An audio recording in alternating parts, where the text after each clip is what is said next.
It was the second week of March. I stood in my hallway with groceries. My key failed 3 times. The lock clicked like it hated me. My name is Amanda Foster. I'm 24, and I'm the responsible daughter. I called my mom, shaking. She laughed softly. "We let Emily move in," she said. "She's divorcing. You're young. Emily is my older sister. She once swore I'd never afford a place." I stared at my door, airless. I didn't yell. I opened my purse and felt my lease folder. Then I turned around and walked into the police station. Before we go on, where are you watching from, and what's around you? Echoes of Life is here with you tonight.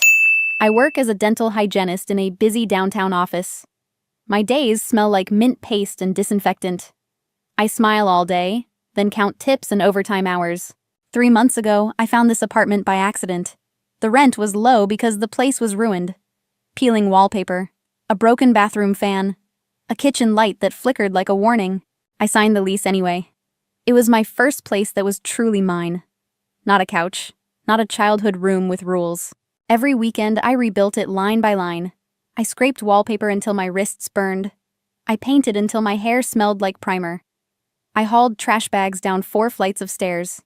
The elevator was always out of service. I tracked every purchase in my notes app. Caulk, screws, paint rollers, outlet covers. Receipts went into a shoebox under my bed. Some nights, my hands cramped from holding tools. I still showed up Monday with scrubs and a smile. Mom called it a cute starter project. Emily called it a condemned building. She toured once, wrinkling her nose at my paint cans. She said I would never afford anything decent. At Christmas, she told everyone I was wasting money. I kept working anyway. I learned pipes from videos at midnight. I replaced fixtures with shaking hands and a headlamp. I bought a secondhand coffee table and refinished it myself. When the wood finally shone, I felt proud and quiet. When I visited my childhood friend Ashley in Denver, I asked one favor. "Water my plants," I told my parents. I left a spare key in Mom's kitchen drawer. I thought it meant trust. I didn't know it meant access. By the time I finished renovating, they were already planning my removal. I walked back downstairs, still holding my key like a mistake. The hallway smelled like old carpet and bleach. Someone's TV thumped behind a thin wall. I called Mom again. I needed to hear her correct herself. She didn't. "Honey, don't make this difficult," she said. "Emily is devastated. She needed a safe place tonight." "This is my home," I said. "My name is on the lease." Mom sighed like I was 12. "We still have your spare key. You gave it to us." Family helps family. The words were familiar.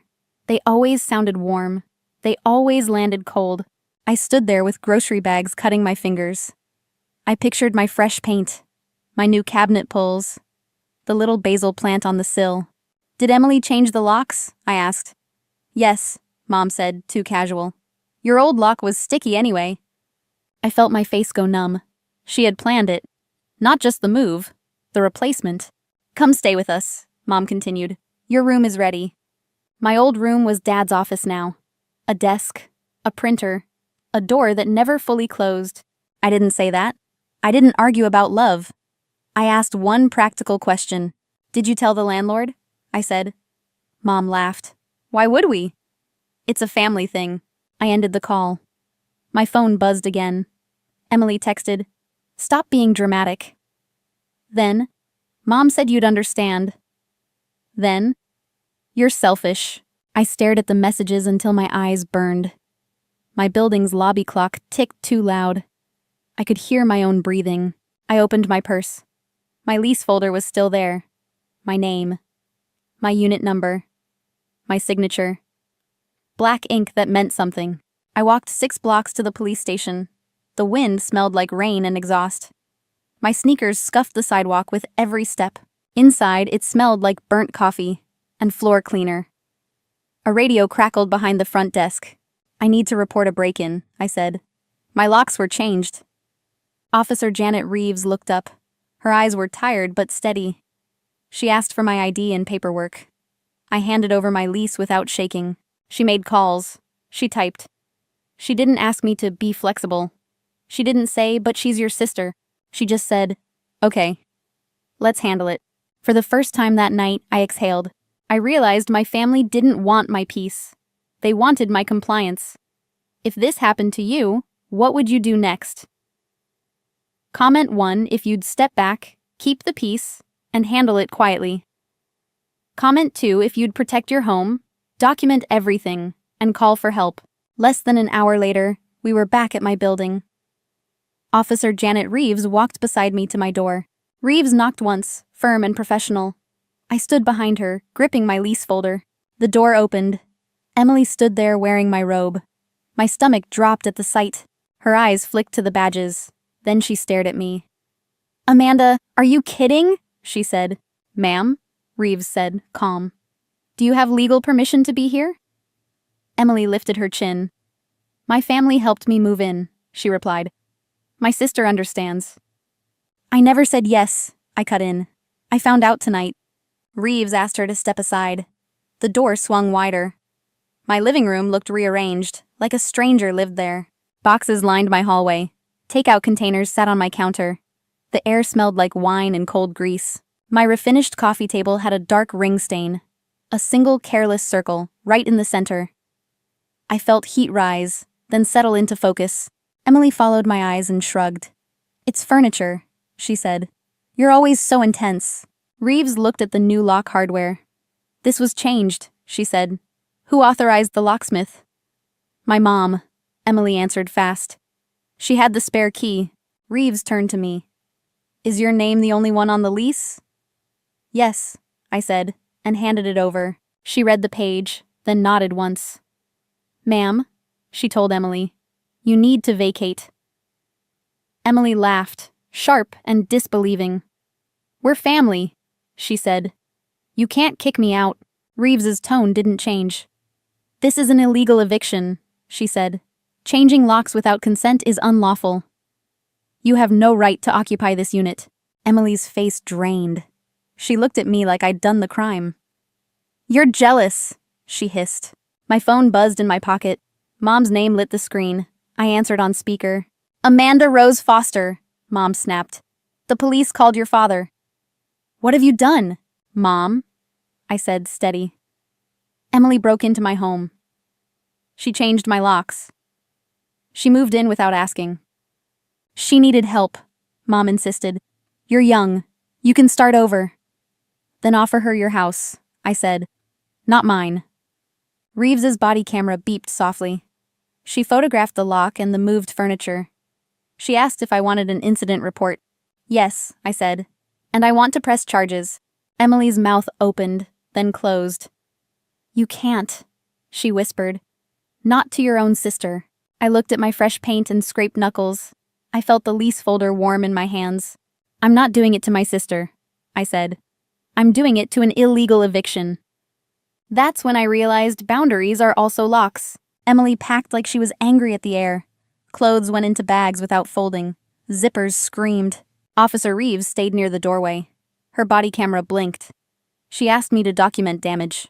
I started with my coffee table. The wine ring sat there like a bruise. Then the floor. Long scratches where furniture had been dragged. Then the bathroom mirror. A spiderweb crack near the corner. My hands stopped shaking once I had a checklist. Mom kept calling. I didn't answer. Dad texted once. "Stop this. You're humiliating your sister." I saved it with the timestamp. Emily tried one last speech at the door. "Mom and Dad will never forgive you."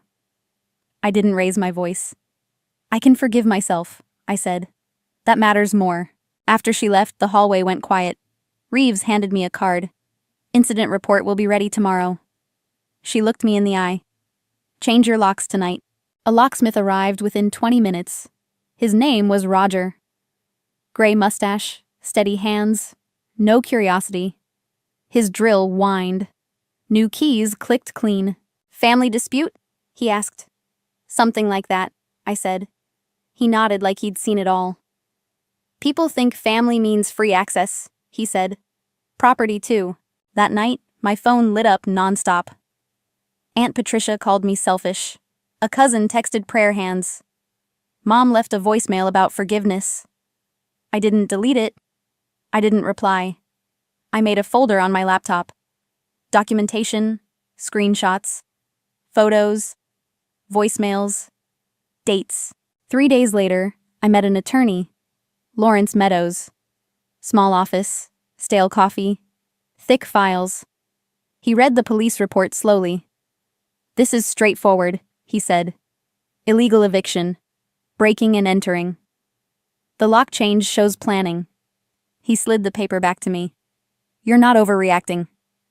You're protecting your home." 2 weeks later, we were in court. Emily arrived with Mom and Dad. Mom wore her disappointed face.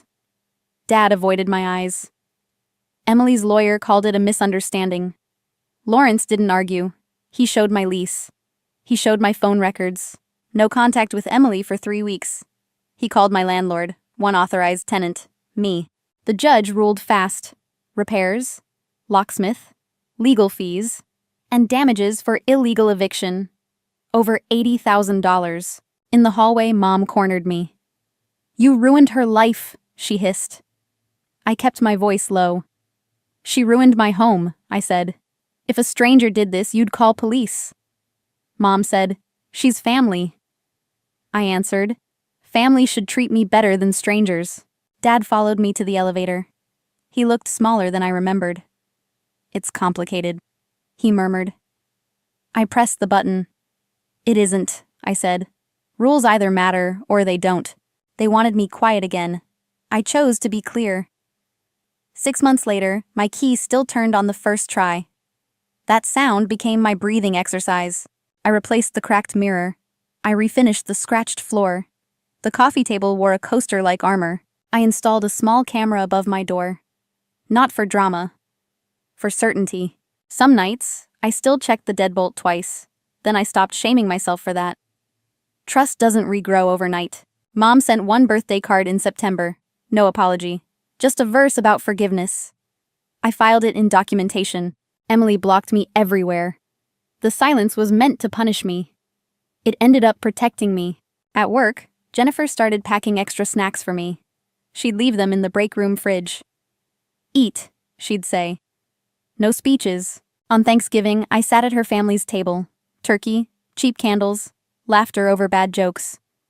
No one asked me to shrink. Later, back home, I painted again. Watercolors on my kitchen table. I painted my hallway light and the new lock. It looked ordinary. It felt holy.